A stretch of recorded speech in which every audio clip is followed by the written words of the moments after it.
कर भला तो हो भल, कर बुरा तो हो बुरा, कहानी कर भले तो हो भले। ये कहावत तो आपने बहुत सुनी होगी, लेकिन ये कहावत बनी कैसे? आज हम आपको इसकी कुछ कहानी सुनाएंगे। प्राचीन समय की बात है। सुंदर नगर में सुकृति नामक एक राजा राज्य करता था। राजा सुकृति बड़ा ही दयालु, सेवाभावी और धर्मपरायण था, किंतु सुंदर नगर की सुंदरता पर मोहित होकर आए दिन पड़ोसी राज्य आक्रमण किया करते थे। राजा सुकृति के राज्य में भीमसेन नामक एक बड़ा ही बहादुर और निडर सेनापति था। वह कभी भी आक्रमणकारियों को राज्य की सीमा में प्रवेश नहीं करने देता था। सेनापति राज्य के प्रति वफादार तो था, लेकिन एक बार एक युद्ध में जीत उन्हें बहुत महंगी पड़ी।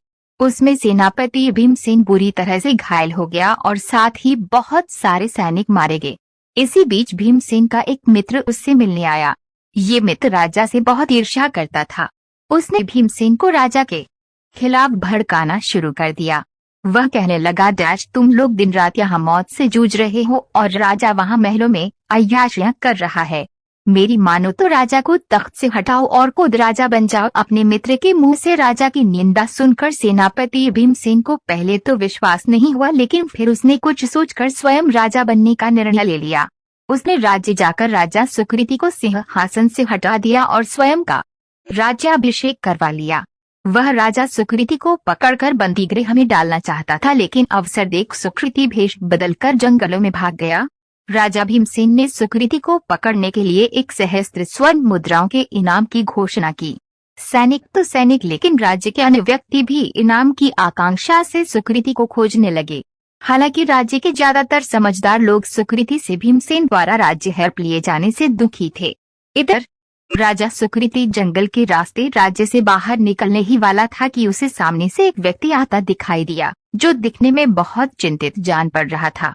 राजा सुकृति के नजदीक आकर वे बोला, डैश भाई, जरा राजा सुकृति के महल का रास्ता बता देना, मुझे उनसे जरूरी काम है। राजा बोला, डैश सुकृति से क्या काम है? अजनबी बोला, डैश मैं पास के गांव में रहता हूँ। मेरी पत्नी बहुत बीमार है, उसके इलाज के लिए मेरे पास पर्याप्त धन नहीं है।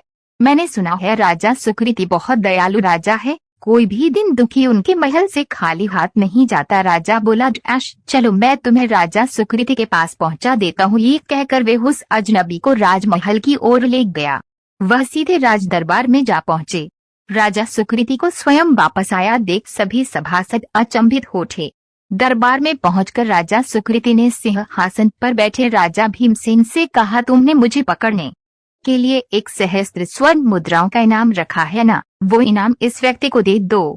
ये मुझे पकड़कर लाया है और मेरे साथ तुम जो चाहो सो कर सकते हो। राजा सुकृति की दयालुता को देखकर सेनापति भीमसेन का मस्तक लज्जा से झुक गया। वह सिंहासन से उठा और महाराज के चरणों में गिर पड़ा।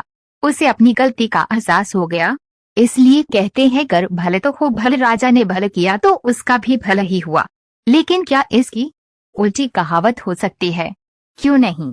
कर बुरा तो हो बुरा, ये कहावत भी आज आपने सुन ली। अब इसकी कहानी भी पढ़ लीजिए। कर बुरा तो हो बुरा। कहानी एक बार की बात है। एक गांव में एक वैद्य जी रहते थे। वैद्य जी के पास कभी कभार कोई मरी जाता था, क्योंकि उस गांव में ज्यादातर लोग बीमार नहीं पड़ते थे। इससे वैद्य जी की आजीविका में बहुत समस्या आती थी। एक दिन वैद्य जी अपनी झोपड़ी से बाहर निकले और एक पेड़ के नीचे जाकर बैठे। तभी उन्हें उस पेड़ के कोटर में एक सांप दिखाई दिया। वैद्य जी सोचने लगे कि अगर ये सांप किसी को काट खाए तो कितना अच्छा हो, मैं उसे ठीक करके अच्छा खासा धन कमा सकता हूँ। तभी वैद्य जी की नजर सामने खेल रहे बच्चों पर पड़ी।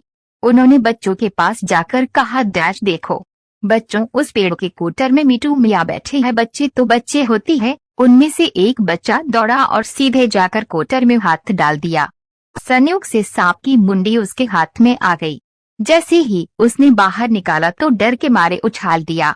नीचे अन्य बच्चों के साथ वैद्य जी खड़े थे। सांप सीधा वैद्य जी के ऊपर आकर गिरा और कई जगह डस लिया।